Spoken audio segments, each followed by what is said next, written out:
Terima kasih pemirsa, Anda kembali menyaksikan IDX Precision Closing. BPJS Ketenagakerjaan beserta Asosiasi Dana Pensiun Indonesia dan Asosiasi Dana Pensiun Lembaga Keuangan berkomitmen untuk masuk ke pasar modal dan membeli saham di Bursa Efek Indonesia, di mana pihak BP Jam Sostek akan mengalokasikan dana hingga mencapai 8 triliun rupiah ke pasar modal tanah air hingga akhir tahun 2020. Seperti apa informasi selengkapnya? Berikut liputannya kami rangkum dalam segmen IDX Statement.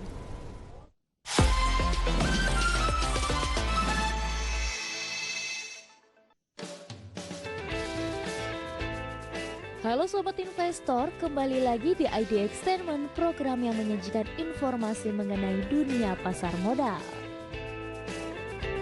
Sobat Investor, BPJS Ketenagakerjaan beserta Asosiasi Dana Pensiun Indonesia dan Asosiasi Dana Pensiun Lembaga Keuangan berkomitmen untuk masuk ke pasar modal dan membeli saham di Bursa Efek Indonesia, di mana pihak BP Jam Sostek akan mengalokasikan dana hingga mencapai 8 triliun rupiah ke pasar modal tanah air hingga akhir tahun 2020. Seperti Sobat Investor ketahui, pelemahan indeks harga saham gabungan akibat kepanikan investor terhadap virus corona telah menekan fundamental ekonomi Indonesia. Situasi ini dijadikan momentum oleh ketiga lembaga tersebut untuk membeli serta memperbanyak portofolio saham yang dimiliki. Direktur Utama BPJS Ketenagakerjaan Agus Susanto mengatakan bahwa sebagai perusahaan yang mengelola dana publik, pihak BP Jam Sostek optimistis terhadap bursa saham Indonesia jangka panjang. Meski demikian, Agus mengakui total dana yang dialokasikan pada tahun ini mengalami penurunan jika dibandingkan tahun lalu. Sehingga yang kami lihat bukan hari ini, tetapi jangka panjang. Dan kami yakin dan kami optimis seperti yang selalu disampaikan oleh Bapak Presiden.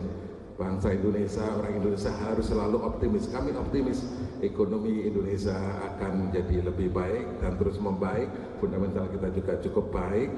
Kami melihat saat ini adalah sebuah momentum, sebuah kesempatan untuk mendapatkan saham-saham dengan kinerja fundamental yang bagus, dengan harga yang relatif lebih murah, dengan tetap mengedepankan aspek-aspek prinsip-prinsip kehati-hatian. Meski demikian, pihak BEI optimistis pasar modal tanah air akan kembali bergairah dengan inflasi yang terjaga, nilai tukar yang tidak terdepresiasi tajam, serta cadangan devisa yang masih baik. Inarno juga meyakini pasar modal Indonesia akan menyusul Tiongkok yang fundamental ekonominya telah membaik setelah 2 bulan melawan virus COVID-19. Indeks saham utama dunia saling berguguran, minus 15% sampai minus 37% sejak awal tahun. Pasar saham kita sendiri mencatatkan penurunan sebesar kurang lebih 22%. Semua ini akibat respon investor atas peningkatan kasus corona di berbagai negara. Kendati demikian, kondisi ketahanan perekonomian Indonesia jauh lebih baik dari tahun-tahun tersebut. Pelemahan rupiah terhadap US dollar hanya minus 4%, laju inflasi terjaga di level 2,98%. Jumlah cadangan devisa mencapai 130 miliar US dollar. Ya, kita harapkan bursa bisa kembali positif, tidak terlalu lama lagi.